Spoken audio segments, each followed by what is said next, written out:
We are inside the Pitti Palace in Florence, Italy.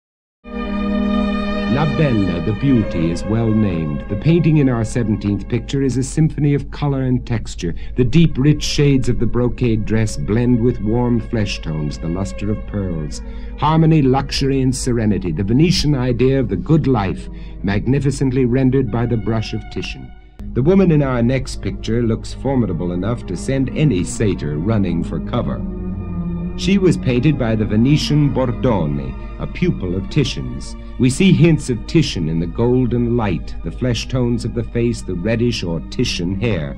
New painters may add to what went before or depart from it, or they may simply continue what others have done. Number 21 returns us to the art of Venice. All you have to do is look at the marvelously lifelike flesh, hair, and fabrics to know that this was painted by a Venetian. He was one of the greatest, Tintoretto. See how he has captured the vigor of this piercing-eyed old man. The artist has highlighted the hands and face to focus our attention on them. It's easy to imagine the subject stroking his long beard. And now in picture 22, Veronese.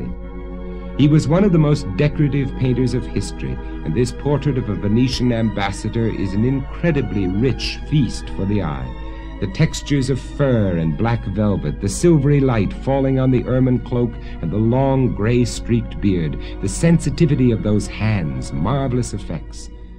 There is nothing classical or graceful about this sleeping Cupid. He sleeps heavily, a naked boy of the streets, legs twisted, mouth open. There is harsh reality here. The artist, Caravaggio, wanted to break through the idealized conventions of his day and show the world as it was, with all its faults. For him, as well as for the poet Keats, truth was beauty. If you will now turn the slide card over to number 25, we will see quite a different sort of vision. Here Cleopatra is shown committing suicide with a poisoned snake after hearing of Antony's death. Instead of realism, high romance and melodrama. But if we ignore the emotional exaggeration, there is great visual pleasure here in the smooth flesh tones, the delicate color harmonies. In picture 26, the color is almost dazzling in its intensity.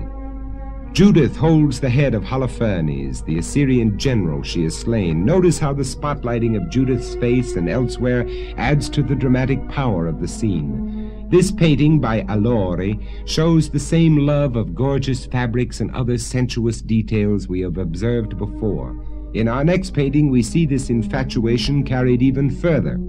This is a work by the Flemish master Rubens. In its exuberant sense of color and light, rich decoration, dramatic vitality, it is a wonderful example of the bold, fluid painting of the 17th century. We call this style Baroque.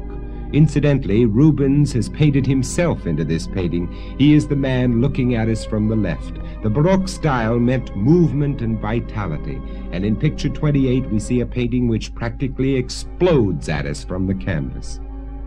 With violent churning movement, Rubens has given us a graphic picture of the horrors of war. It's an allegory, which means the figures are all symbols.